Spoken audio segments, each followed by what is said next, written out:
for a long time. I'm going to go ahead and go over our Kansas City core 5 values today.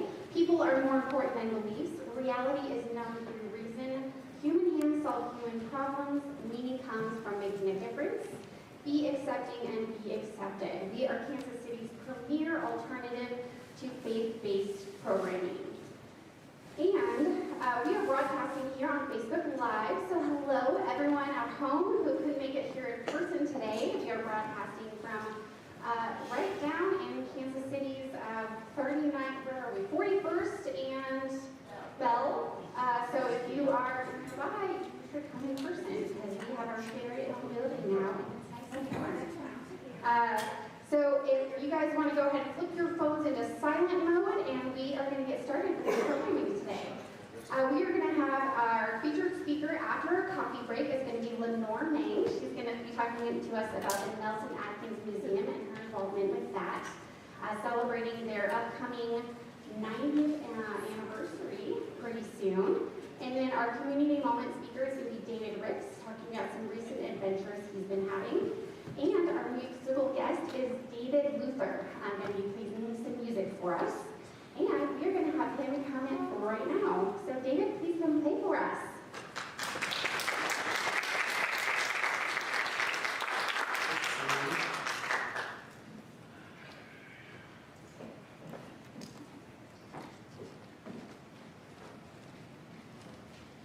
Good morning, everybody.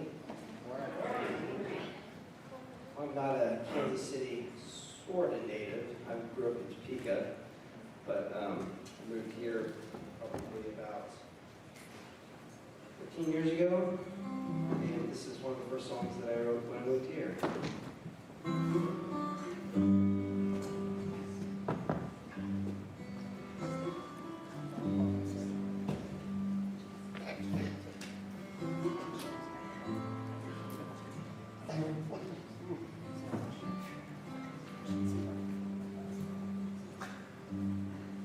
Won't you speak words to my soul?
Your smile.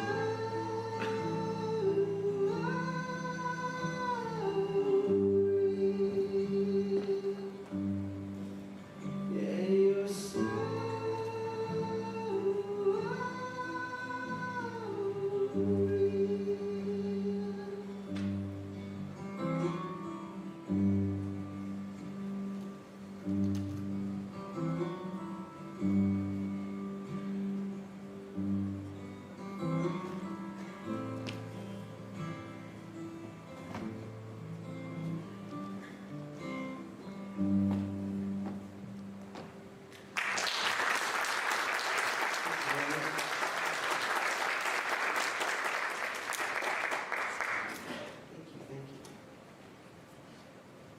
This place used to be newer. I asked you that.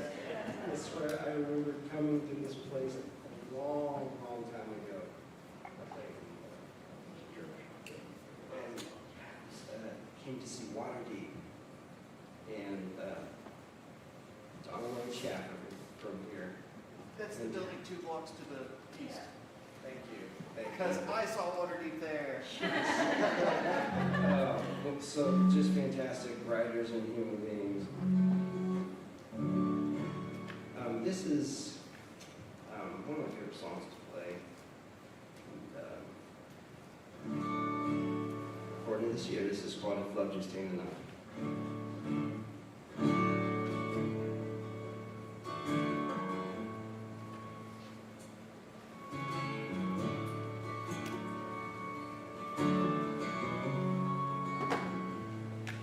Thought everything would last, and there was time enough to change. I ran into the sunset, thinking heaven was in range, and holding all the memories of a life I never had. Sank into the Jordan, thinking I could get it back. Well, I tried to swim and hold on to the fear, but the glory in the water brought me here.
was amazing. Well, I don't know if you guys were like paying attention to the lyrics, but that is just an amazing song. Thank you so much. Did you see his memo, by the way? Right there. Memo. Okay, so we're going to hear more from David coming up in a little bit. I did have a quick announcement. We had some cash that we found out on the sidewalk. So if you may have dropped some cash and you remember how much it was, come see me, and you probably did. And if you have a mystery amount in your brain, that cash might be yours. And if not, it'll go to Oasis, so win-win, right? Okay, birthdays, yay, announcement time. August arose, he is 10. So if you have seen little blonde men running around, 10 years old already, I remember him as a wee lad. December 13th, so if you see August in the near future, please wish him a happy belated birthday. And Bill, is Bill here? Bill, happy birthday, Bill! Coming up very soon. Happy birthday, Bill. Volunteer coordinator, I know that sounds a little scary. Not that scary. Joseph, where are you? Joseph? Back there. He's working, of course he is. So Joseph is our board member who's in charge of voluntary stuff. So Joseph, raise your hand. He is going to be your volunteer board coordinator. So if you want to be the volunteer coordinator, we need your help. So you can see Joseph. He'll give you more info about what that might look like. It's not that scary. Don't worry. We'll help you help others. So, and speaking of happy things, happy hour. We're going to do that on the 13th. Thinking of Bill, right? See, it's all coordinated, this whole endeavor. So I can't read that. It's too tiny. Sorry. Rio, we're going to do that on Wednesday at 5:30. Is that what it says? Sorry, it's very small. Wednesday at 5:30. So if you like food and eating and Oasis people, bam, we got you covered. So be there. You don't have to drink alcohol if you want to. They have other beverages available, and food, and talking. We'll cover that for you, don't worry. Free of charge. And if you missed any of these things, I'm telling you now, newsletter, you're welcome. If you are like Julie, I don't internet, that's okay. There's a QR code, which is also the internet, you're welcome. So that we can send you more things through the internet. You can call me on the phone and I'll just tell it to you. How about that? Talk to me on the coffee break and I'll give you my phone number. The newsletter is very helpful though, because then it'll just pop into your inbox and then you don't have to like Facebook and complicated things don't need to happen. And that will happen, like every 10-ish days, once a week. And that's just name, email, address, very simple. Community moment signups are also on our website, kcoasis.org, if you have not checked our website out. Community moments, like, that sounds fun, what is that? It is a time for you, any human sitting in these seats or on Facebook, through the little camera lenses there, to come and visit us and tell us about you, or your experiences, or a cool thing you are good at, or a thing you did at your job. You're like, check out this cool thing I have, adult show and tell, maybe, I don't know. And we want to learn more about you, or cool things you're good at, or an experience that you had that changed you. So the opportunities are very broad, and I don't say no to a lot of things. I'm in charge of that, so come talk to us about that, and we have Sign Up Genius. You can sign up for those if you don't want to talk to people about that. You can just do it online. Speaking of which, David is going to come talk to us. Come on up here, David. While he walks up here, David's going to tell us about his recent adventures. A couple descriptors: curious, secular, and creative. And if he had a warning label, it would be, well, danger, educated, black man. David, I'm going to let you do this.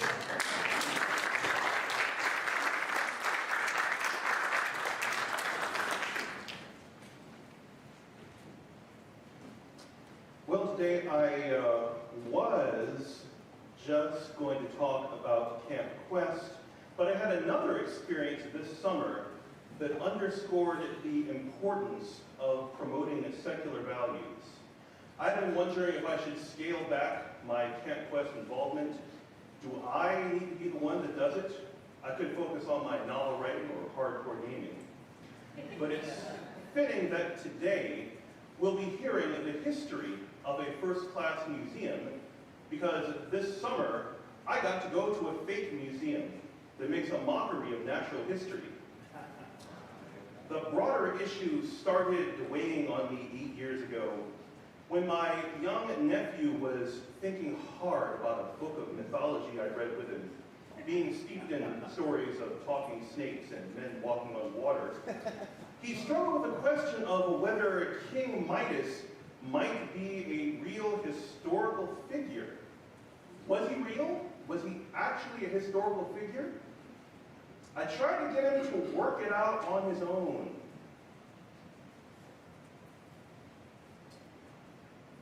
Those metaphorical aquatic footsteps take me to the reason for this presentation. How many other kids struggle to sift truth from lies? Specifically regarding another myth that sharpened the need for secular activism and humanist values in a time of religious extremism. It became all the more important because during our family reunion this past June, the grandparents of my nephew and nieces took them on an excursion to Ken Ham's Noah's Ark Park.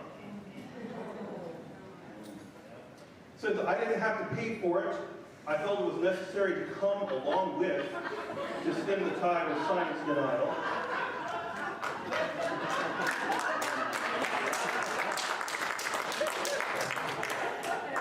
So if you're not familiar with him, Ken Ham, that's not Ken Ham, that's me. He is famed for his 2014 debate with actual science communicator Bill Nye. And now Ken Ham has a new mission statement of reclaiming the rainbow, moving away from tolerance towards human diversity, and as a symbol of his desire to escape reality in favor of the legendary promise by Yahweh to not flood the world again. The crowd that day appeared to be mostly Amish Mennonite types, reinforcing what they already believe, but Ham does make a heroic effort to paper over the absurdities with speculations to persuade those on the fence. And there's many criticisms and condemnations that you could raise about the implausibility, from the need to house 8 million species, or getting the animals to hyper-evolve into 8 million species after they get off the boat. While I was there, what I immediately noticed was the industrial strength air conditioning needed to make the inside of the structure livable, which presumably Noah would not have had access to. But you need that if you're going to build a wooden boat or a wooden structure of that size. But the Ark has these plaster models of the alleged creatures Noah supposedly brought on board, including extinct animals from prehistory, on the assumption that somehow all creatures from all time lived simultaneously, even ones occupying the same exclusive ecological niche. Somewhere, somehow, back in the misty neverland of Bible days, creatures all lived together, and then I must assume most of them immediately dropped dead upon leaving the Ark. And so these creature models are used to facilitate Ham's alternative vision, treating natural history with the same respect that Abraham Lincoln, the vampire hunter, treats American history. This doctrinaire obstinacy is baked into Ham's organization, exemplified by his criticism of mainstream science. He says the reason his organization can't accept evolution is in part because of a lack of transitional forms. Wait a second. He just showed the transitional forms. Back there, the other side of the family tree.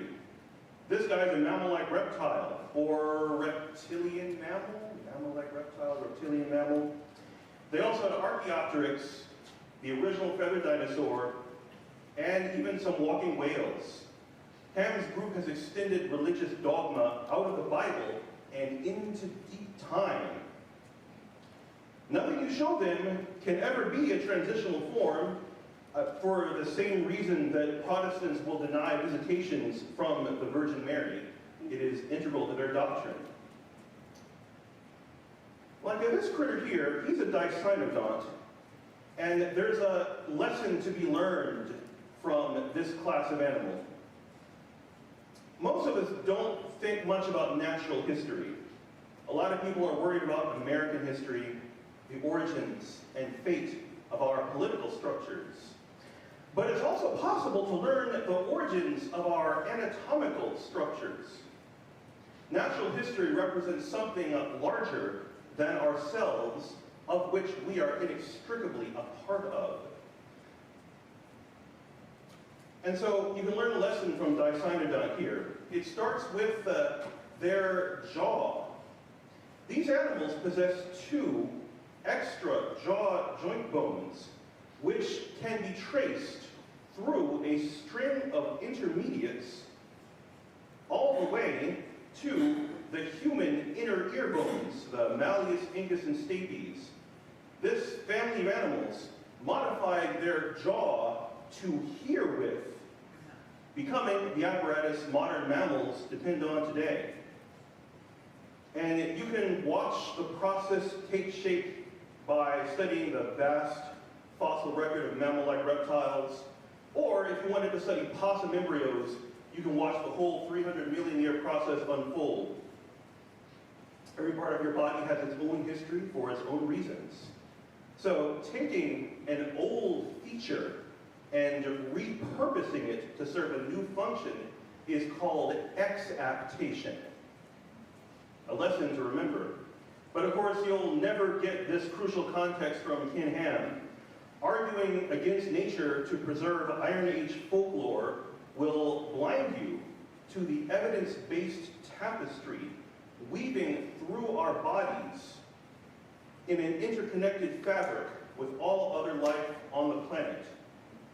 And so my nephews and nieces were absorbing the plaster model animals, placards promising moral anarchy caused by evolutionary theory, a fake timeline blending miracles with history, and a mini-movie with evil pre-flood people mocking good, pious Noah.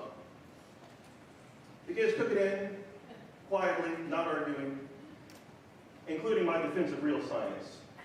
But soon enough, we had reached the end of the air-conditioned monument to man's enduring will to lie to himself, but also a beginning. My nephew and nieces weren't alone. Kids all over the country are being taught talking donkey fairy tales to reinforce superstitions flagging amidst modernity. And it's the same as I was growing up. I was forced to become an autodidact concerning reasonable standards of evidence, being steeped in denialism and various conspiracy theories. But now the challenge was exapting my traits to apply them towards a new purpose, opposite the one I was raised with. Other than that, great family reunion.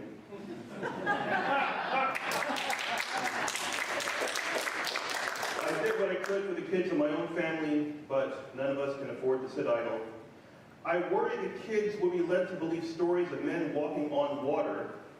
So my other trip this summer led me to walk beside the waters of the San Juan Islands on the coast of Washington State, north of Puget Sound. The islands there dot the waters all the way to British Columbia in the east, eventually opening into the Pacific Ocean. My second Camp Quest trip this summer began beneath two flags. And that second one there, it actually is the flag of the United Federation of Planets, straight out of Star Trek. As much a values statement as for fun. An imaginary institution, but real principles that carry over into real institutions like Camp Quest and Oasis. Camp attracts a wide range from the Pacific Northwest, children from atheist families, but anyone with secular values is welcome. even serving as a refuge for pagan kids wanting an escape from Jesus camp. The theme this year was rainbows, a topic leading itself, both two themes of radical LGBT acceptance and fun lessons about optics. I never had this much fun with laser beams when I was their age. Learning to value spectrums of light and people rather than bigoted superstition from the art part. We reinforced tolerance, critical thinking, and material science, scoring weight-bearing structures made by the kids to foster the basics of engineering and structural planning. Stronger foundations for a more rational world, literally and metaphorically. Fun, friends, and free thought with a tight-knit staff team, rock climbing, archery, nature hikes, and I made my very own flying spaghetti monster painting using stained glass techniques. A lot of fun.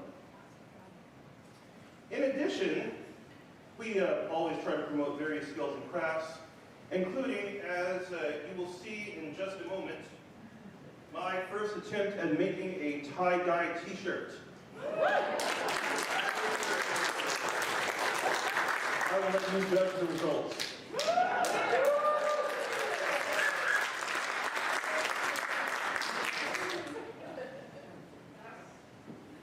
The kids also designed magical creatures in an art lesson, which we turned around and used in a critical thinking lesson the same day.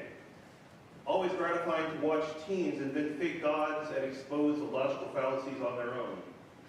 And I participated in some of the activities myself, but primarily were there to supervise. My personal favorite, kayaking, had to wait until the kids had left. Me and a few staff left shore in the dark of night. The waters of the San Juan Islands contain a species of dinoflagellate that can be seen to glow at night with firefly sparkles upon the water. It's a bioluminescent display, and I found it absolutely impossible to photograph because of lighting conditions, and you'll just have to judge for yourselves whether or not you find my testimony to be credible. It was just impossible to photograph them. And there was even one kid from Kansas City who moved to Seattle and has been to both camps. Connections that strengthen and create the broader secular community. And touching base with him brought me full circle, weaving us all together in an interconnected fabric of shared secular values. And so I keep in touch with my niece and nephew regarding the art part, but having been to public school, they seemed underwhelmed by the claims on display, and on that we can agree.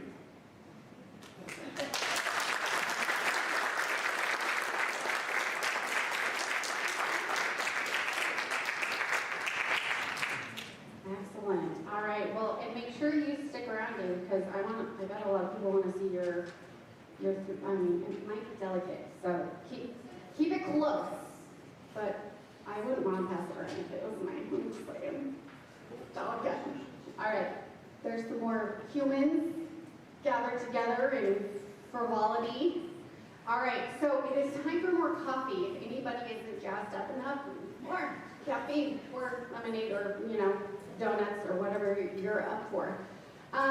Please, if you see someone new that you haven't said hello to before, maybe they've been here for a while and they've never said hello to you.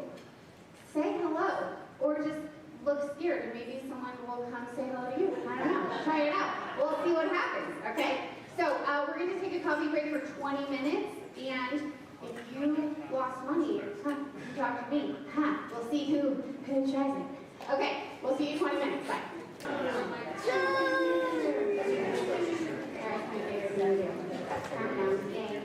All right, I hope everybody is re-energized with a beverage in their hand and new friends in their hearts. Okay, who met someone new today? Look at all those hands, oh my gosh. I only had 2 attempts for bribery. I'm disappointed in you guys. So, try harder next time. I still have the money in my pocket, so there's that. All right, $436. 436, no, that's right. Okay. All right, so, what are we doing? I don't know, let's find out. Where is it? How about that? I got one at home, I'm bringing it next week. Oh, here it comes. Jason can be my IT guy yet again. We're gonna do some music. How about that? I know that much. David is here to play some more amazing music for us. And we're gonna listen. And then we're gonna have Lenore come talk to us. That's as far as I need to know. How about that? So, David, please take us away.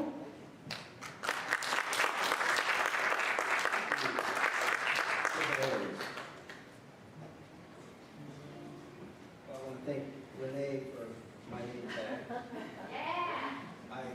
I wrote mine and then I saw hers and I instantly was envious of the name tag and handwriting skills and stuff. Thank you, Renee. I have so many offensive songs to come. I love it when there's only a few songs to do at a time and you have to really pick which ones you want to do. This is a song I wrote quite a while back and got the chance to record it with Garrison Starr, who, if you don't know, is just a wonderful human being, amazing artist.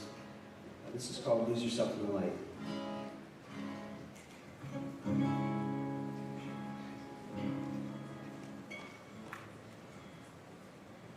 The dream has changed, the road is strange, you're driven from your morning rest. On the ground, it shakes, it takes all your strength to keep your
tell us a little bit about, can we find you live and in person, singing anywhere in the upcoming future? Man, I was going to make a joke that I was Oh. right here right now. You here? I know, right now. But I want more. Yes, but you can always see where I'm playing at thedavidluther.com. And I'll be actually at Buffalo State Pizza playing in December. So yeah. Oh, like all the whole month of December? I'm so needy, I'm sorry. Lawrence, This is so downtown new. Texas. I had it in my head and I don't want to give you the wrong date. Okay, I'm gonna give you like approximately 25 minutes. Maybe you can tell us later. How about that? Absolutely. I'm pretty sure it's the day after We Christmas. coordinated this ahead of time. Can you tell? Okay, perfect. So he's gonna find the date, and then we're all gonna lovingly stalk him and show up for pizza and Yes, music please. It's in great a little pizza. bit. Cool. So more music in a little bit. We're gonna have Lenore come and talk to us about Nelson-Atkins Art Museum-y things, and then more music and info about where we can stalk David. Lenore, I have words that are over here. Hold on, I'm gonna look at the thingy. She's gonna tell you her words because I can't read them. Okay. Do you want the clicker? I'm gonna give you the clicker. Okay. She's got her mic. I'm gonna put mine down.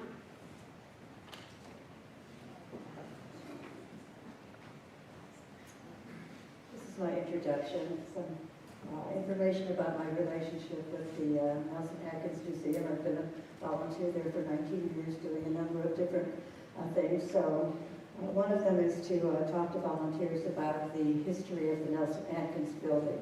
And that's something I really enjoy doing because it's one of the places I enjoy the most in Kansas City.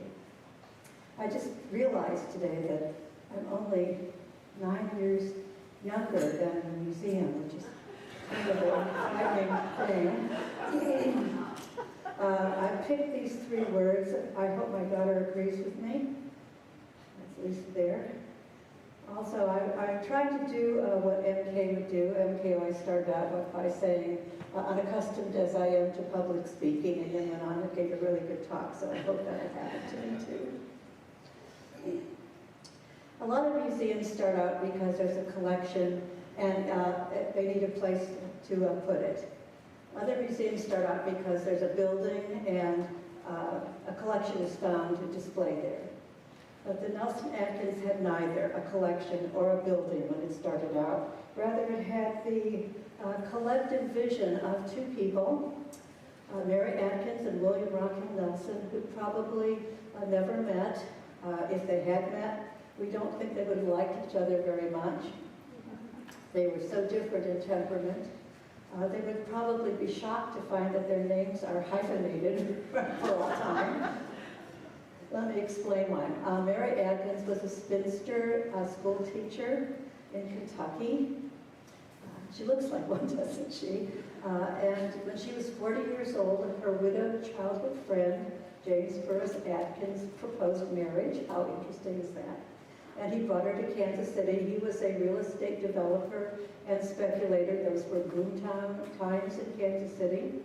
Unfortunately, they were only married 8 years. At his death, their estate was worth about $250,000. She increased it to $1 million through her good management. So, you know, she was pretty a smart lady.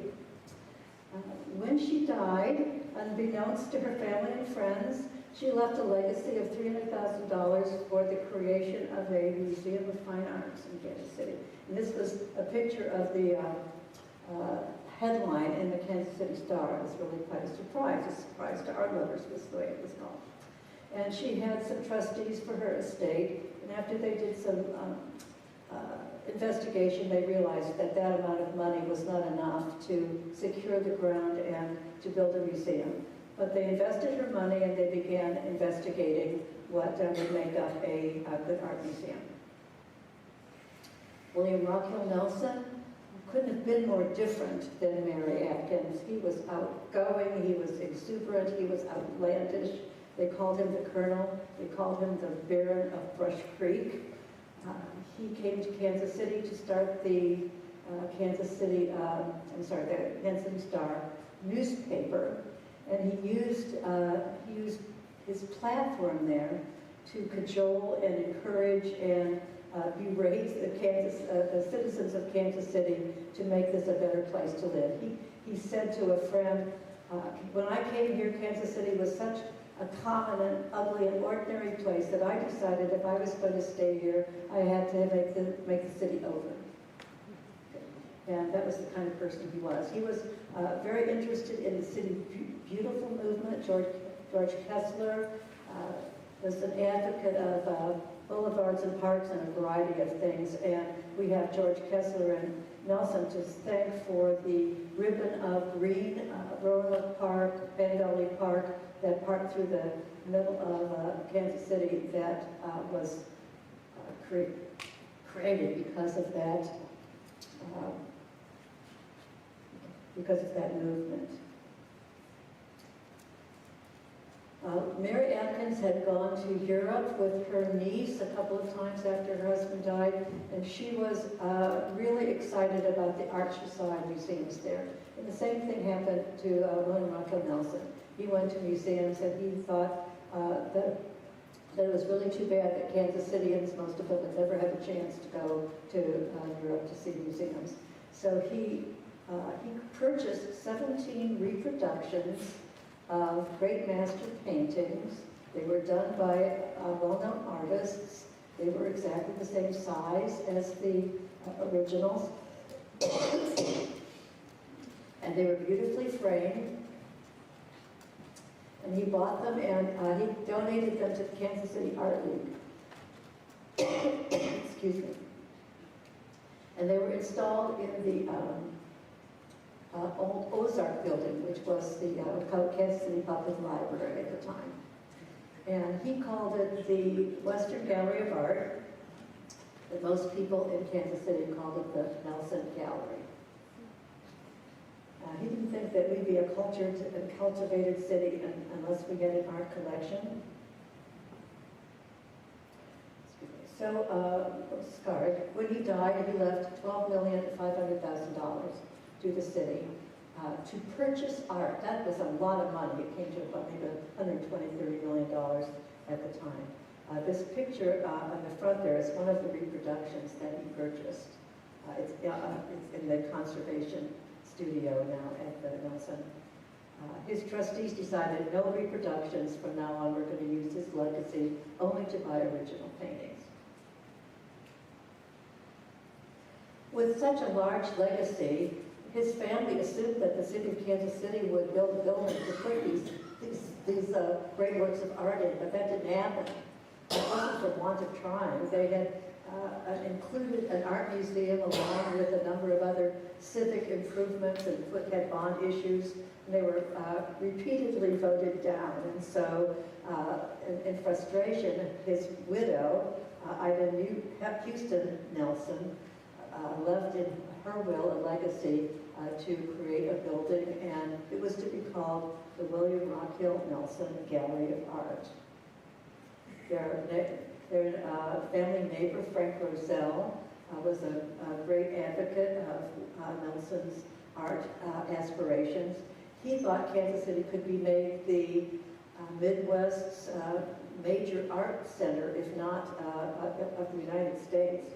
So he left some money, and so did their only daughter, Laura Nelson Kirkwood. She was an art lover. At the Kansas City Star, she instituted a Sunday magazine, which had a picture of a great master painting on the cover every week, and then there were short stories and art stories and poems and things like that. She also started WDAF radio station. And when she died at 43, she died very young, she left an additional legacy to add to the fund that was being created. Her husband, Irwin Kirkwood, could have lived in Oak Hall, the Nelson's family mansion, for the rest of his lifetime, but he decided he would not do that. There was a 25-acre tract of land between Rock Hill Road and Oak Street and 47th Street and Brush Creek that was the compound for the Nelson family. And William Rockwell Nelson's will specified that when no Nelson member was living there anymore, that the house would be razed and all of the contents sold to people who lived at least 250 miles away. Wow. Strange thing. He didn't want anybody else to live in the house that he built for his family. So Irwin Kirkwood decided to go ahead and give up his life interest in Oak Hall, and so the house was going to be razed, and he had it razed with the understanding that that would be the site of the museum to be built with the Nelson's money. In the 15 years since Mary Atkins died, her trustees had been busy. They had selected the architect for her museum. They had selected a site for it that would be across from the new Union Station, where we now know that the Liberty Memorial is located. They had also sent one of the architects, the White brothers were some noted architects in Kansas City. They sent one of them, plus the director of the Kansas City Art Institute, on a fact-finding mission to visit art museums all over the East, just to find out what makes up a good art museum, what do we need to have. So they had a pretty good idea, and White already had a drawing about the museum that he would like to have. But they all came back with the advice that they'd gotten from all these directors, saying, keep your art interests together in your town. And luckily, because there were overlapping trustees, all these different 6 estates, they all got together and they decided they would merge their interests and they would locate the art museum on the Oak Hall site, which I think that's a pretty fabulous thing, that people could absolutely agree on those things. Here's just a list of some of the buildings that White and White had done in Kansas City. You'll recognize some of them for sure. Some of them are still in use today. I passed the Kansas City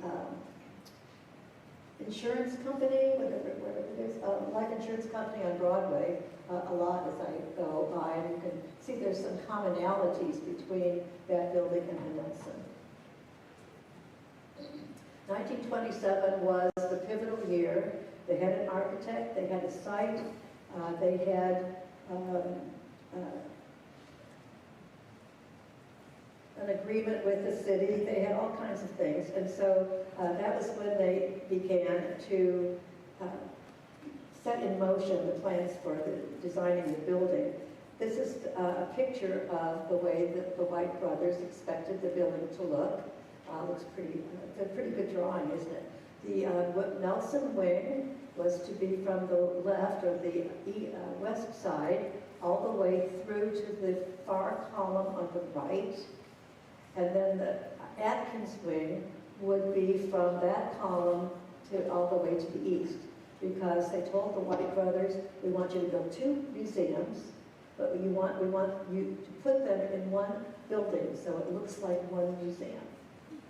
And so that's why when it started out, it was called the William Rockwell Nelson Gallery of Art and the Atkins Museum of Fine Arts, which is kind of a long name.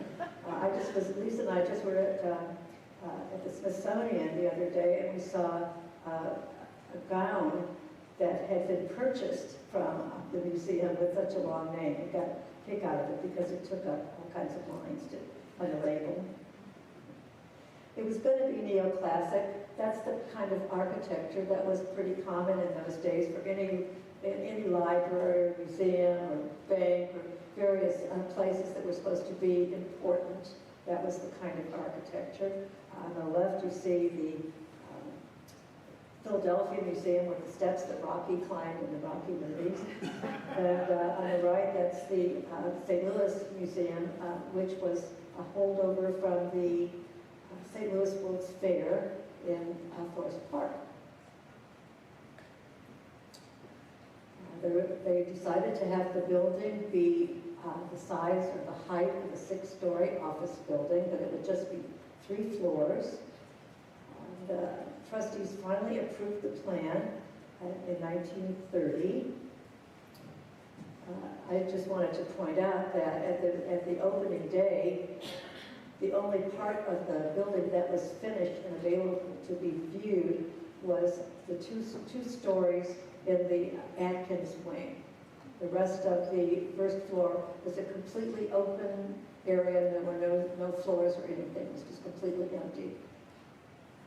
And here's what that looks like in general. You see the big dots on the outside, those represent the columns. There are 32 massive columns, 42 feet tall. They are not fluted. They are decorated with acanthus leaves, and they're 5 feet in diameter. But they're not load-bearing. They are just decorative. There's a lot of columns on the interior as well. If you know, the museum, Kirkwood Hall has columns, and so does Rosa Court. Here's a picture of the construction crew of 100 people.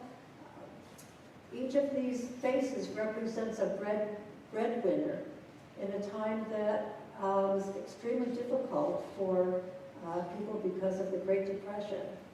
And because there was a lot of money being spent, about $2.5 million was being spent. The ripple effect in Kansas City was really pretty amazing.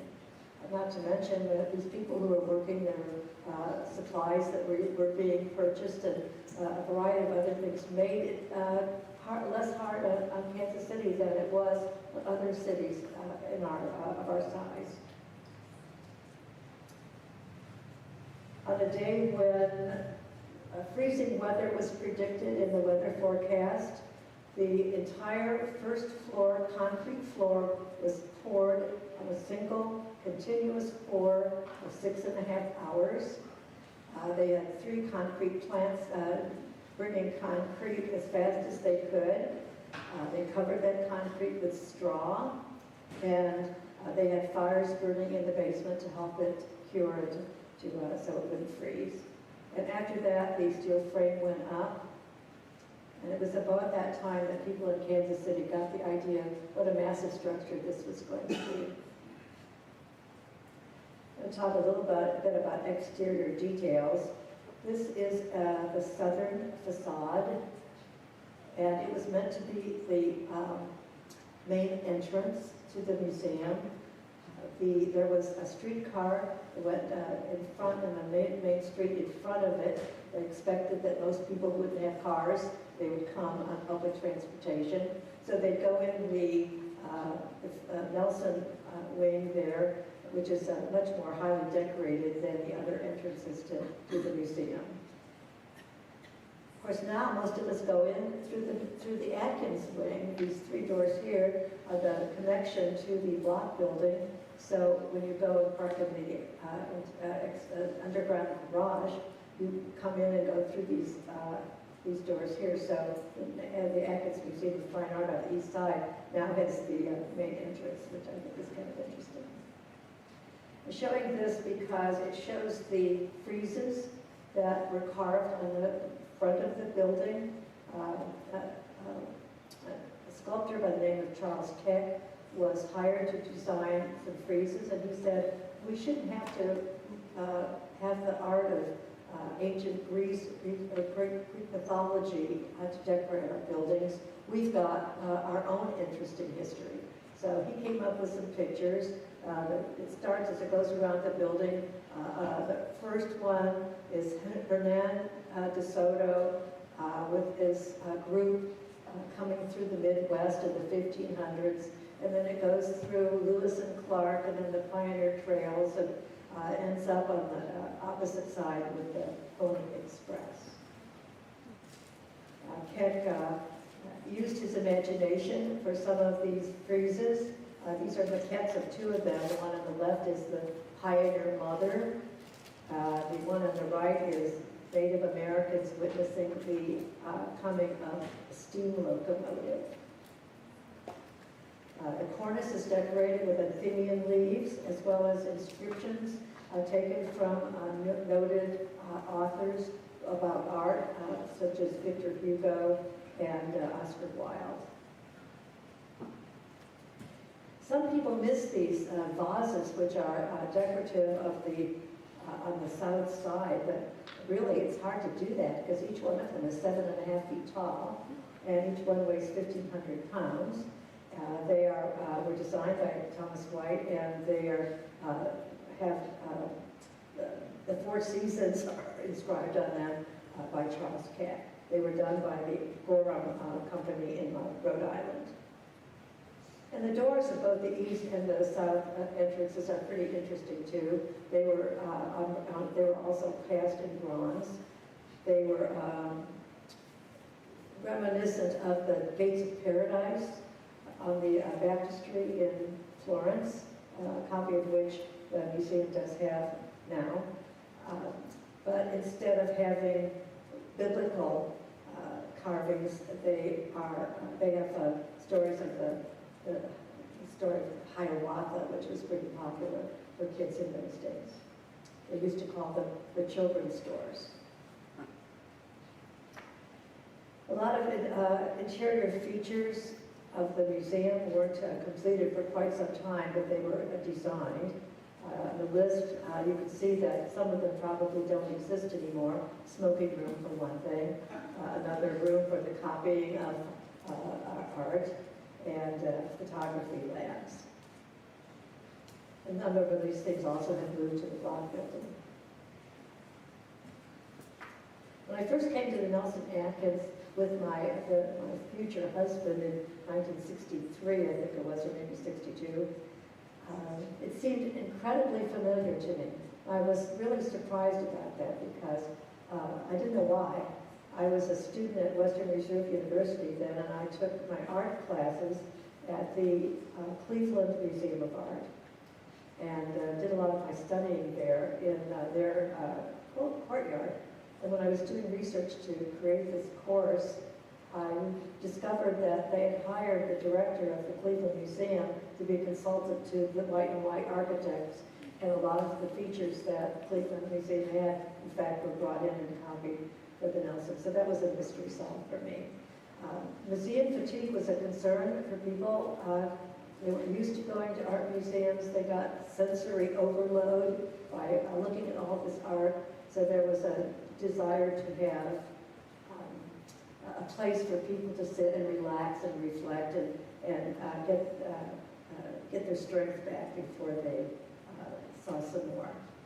Roselle Court was open to the elements initially. Of course, that meant it couldn't be used very much during the bad weather that we have here. There was grass growing in it to begin with, and later it was paved over, and finally it was covered over in 1980. Now it's the home of the Roselle Court restaurant. Lots of different interior features were used. 11 different kinds of marble were selected and brought in, most of it from abroad, but a few things were brought from Kansas City, from the United States. This is the vestibule. It's a black and white picture of the vestibule just inside the main entrance, which is faced with stone that was actually quarried on the site. It's limestone that was polished, and it looks like marble, and it's really pretty fascinating. We call it Nelson marble or KC Oasis. If you look at the picture on the right, it looks like the museum was a Christmas present to the people of Kansas City, and I guess it really was in a way. They didn't really have to wait till December to open it. It was ready a little bit before that, but the big news was that a masterpiece was on loan that they could see on opening day, and that's Whistler's Mother. And so they decided it was worth waiting until that would be available. It was a big day. They had thousands of people who came. They estimate that 100,000 people came in the first month to see the museum, even though there wasn't all that much to see, actually. The opening ceremonies were broadcast over WDAF radio, picked up by the affiliates all over the United States, and the newly formed Kansas City Philharmonic Orchestra performed. Big deal. Well, they thought that this museum was going to be big enough for all the art that they would ever collect. That didn't last very long. There were changes to the building, of course, as time passed. Galleries were added. Galleries were given names of people who had donated the money to add to them. A big change was the changes for the bicentennial, the stairway, and the big Buddha in that stairway that you might have seen, that was the bicentennial edition.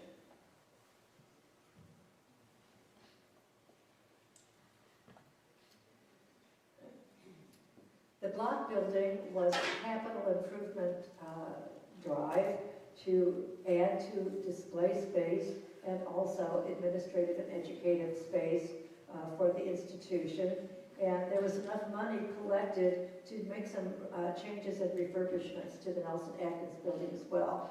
They restored the roof, they did things with tuck pointing and various other exterior improvements, and they also embellished the auditorium and a number of the educational spaces. One of the big changes was the way that you got into the building. As I said, we go into the 3 doors from the Atkins lobby, and you used to go up the stairway, and then it would divide, and in front of you there were 3 archways, and they had glass in them, and that put light into the gallery beyond. But when they built the block building, they took the glass out of those arches, and they extended the Atkins stairway straight up through the middle one, and it looked like it was done so perfectly that it looks like it was always that way. It's just amazing what a lovely addition that made. Probably the biggest change recently to the Nelson-Atkins building is the renovation of the block galleries with the funding of the block family. They donated 19 of their Impressionist paintings to the museum, and so they needed to integrate those paintings into the already existing Impressionist collection, which they did. And they went all the way to the bare walls. You can see the red, if you can see with the light, the red beams are the original I-beams, and then the shiny ones are the new ones. So in conclusion, the fortuitous combination of funds and people at just the right time created a museum that's grown and evolved into one of the most outstanding institutions of its type in the United States. The Nelson-Atkins building, in concert with its neighbor, the Block building, provides the opportunity for both classic display and innovative display of a very outstanding art collection. And by bringing people and art together for the last 90 years, the Nelson-Atkins building, joined by the Block building, has lived up to its original origin as the Midwest's Temple to Art. That's what the Kansas City Star always called it, Midwest's Temple to Art, an embodiment of the high ideals and aspirations of its creators.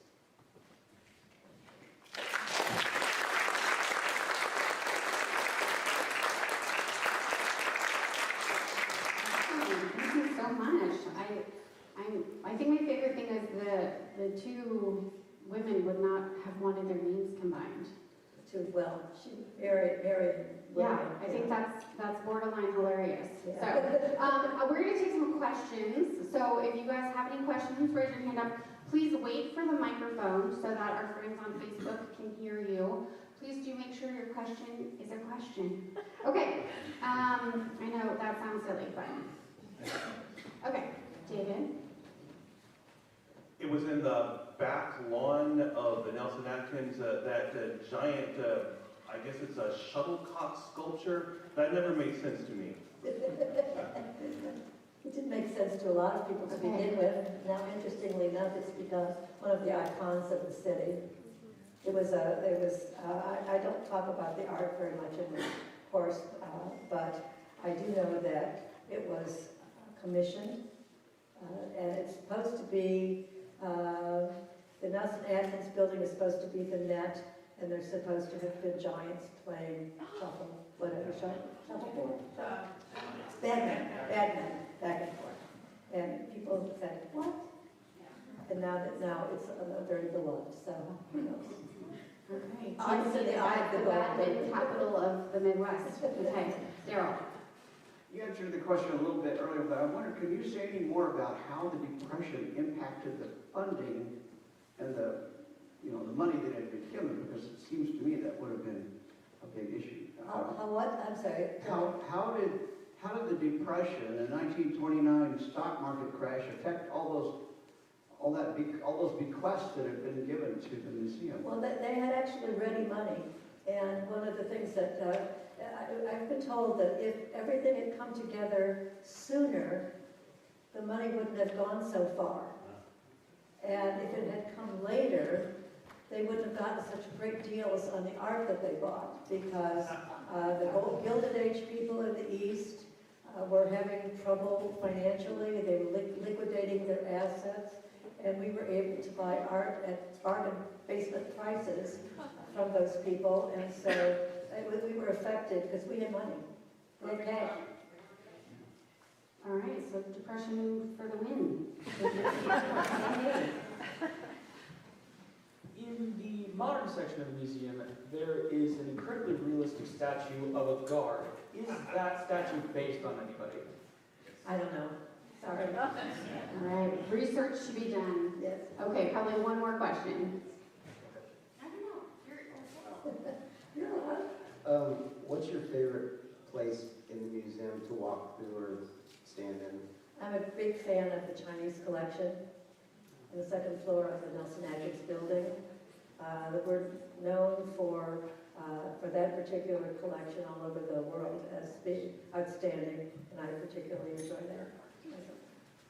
Okay, fantastic. And Lenore will be around, so if you have a burning question that didn't get answered, you can come up and I just just want to point out about our future, if you're coming with us to the museum today, find a place to park if you can outside or on the street, or maybe at the Art Institute across the street. If you park in the underground garage, it's not $12 anymore, it's $14. They upped it $2 when I was looking. We'll meet for lunch in Roselle Court Restaurant. We have reserved seats starting at 1:30, and then there'll be a tour at either 2:30 or 3, depending on when you're done eating. Okay, and I did have a question. I believe all the spots are already reserved, is that correct? That's right. You missed it, guys, I'm sorry. So we'll have to do this again for anybody who might have missed the reserved tour with Lenore. Let us know if you want to do it again. They did not want me talking anymore. Okay, sorry. Too bad, I'm back. Okay, so thank you so much, Lenore. So if you do have more questions, Lenore will be available to answer those questions. She's a wealth of knowledge. We are going to scoot-ish to the tour between now and 1:30, right? When does the tour start? 1:30. What is it? 2:30. Oh, we're having lunch first and then the tour. So a leisurely jaunt over there. So for those of you, hold on, what's next? Time for questions. We did that. Good job. Okay, David's going to play for us next. So you can slowly jaunt up here for our last song. I have more stuff to say afterwards. And then we'll go from there. We talked about your upcoming, oh, did you find the answer for your December thing? Yeah. I did. I'm at Old Shawnee Pizza in Lenexa on the 23rd of December. Okay. And on the 29th, Buffalo State Pizza here in Crossroads. Do you just love pizza? It's really good. Wow. Okay. All right. So if you forgot any of that, it's on his website. So put it on your calendar, and then you can get pizza and more David. So there you go. All right. To be continued. Thank you very much. Yeah, actually, the place I got my start was through Old Shawnee Pizza. My start in Kansas City was Old Shawnee Pizza when they were in Northland, James Carter. And yeah, big fan of that. So all the songs I played here today, except for the second one, are available and produced here in, never mind, that's not totally true, but available at www.com or anywhere you stream your music. And this is one of my favorites that Hopefully it's one of your favorites.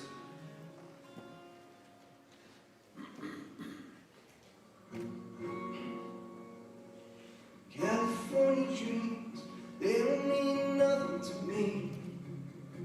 Yeah. Colorado scenes, they don't mean nothing to me. Take me home, home to Kansas City. Spent half a life trying to find common love and peace of mind.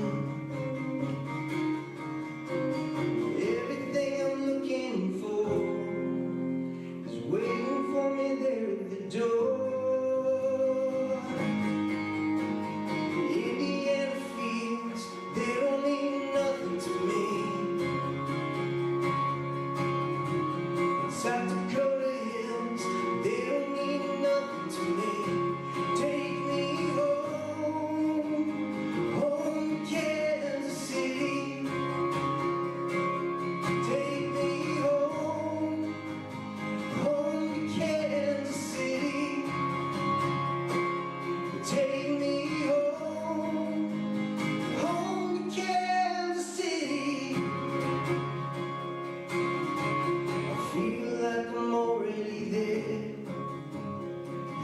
Voices rise in the air, flying to the edge of the night, right into the morning light. Carolina waves, they don't mean nothing to me. And Minnesota lakes, they don't mean nothing to me. Take me home, home to Kansas City. Take me home, home to Kansas City. Take me home, home to Kansas City.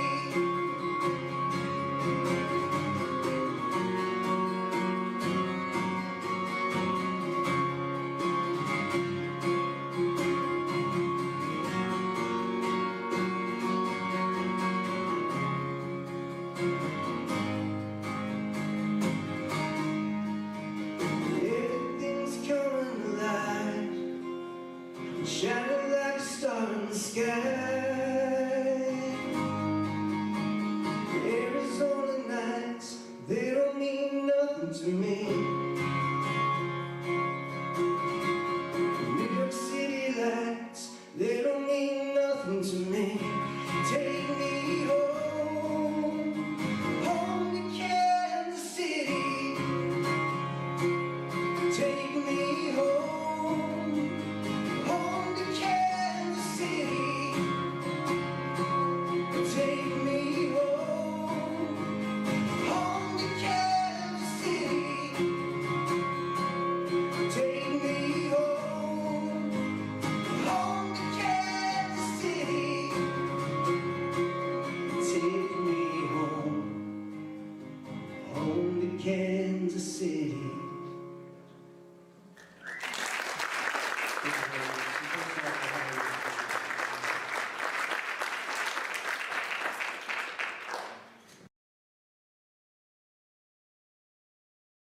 Hello. Yay, I love that song. Okay, you and Calvin or Senia are gonna have to like dual Kansas City songs now. Don't be modest, David. Oh yeah. You're like a non-modest musician. Okay. Speaking of non-modesty, I'm just gonna ask you for your money straight up. I have $15 in my pocket. It's mine now. Cash. It was $15 for those of you wild guessers. Okay, so it's Oasis money now. So please give me your money. kcoasis.org/donate. There's QR codes all over the front foyer if you would like to QR us your money. Recurring donations are super helpful if you are up for that. We're just gonna snatch it out of your whatever recurring, however you want to do that.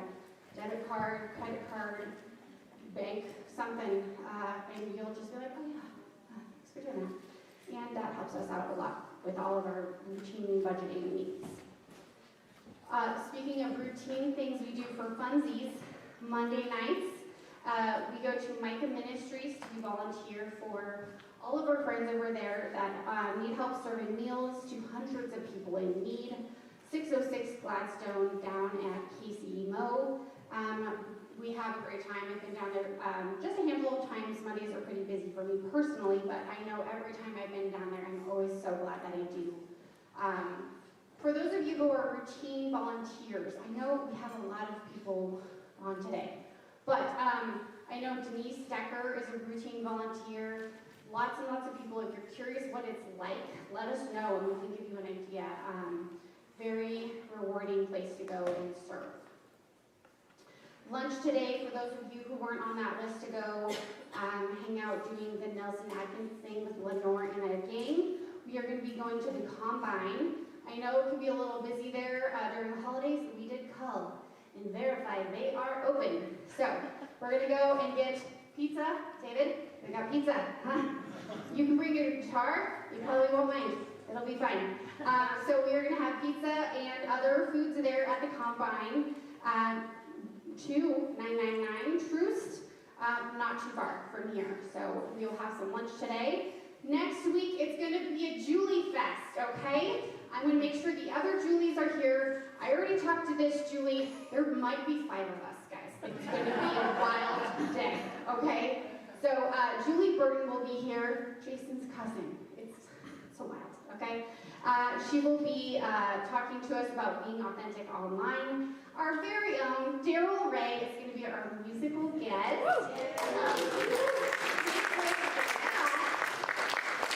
So definitely next week is not one to miss. And we will see you guys next week. Have a great one.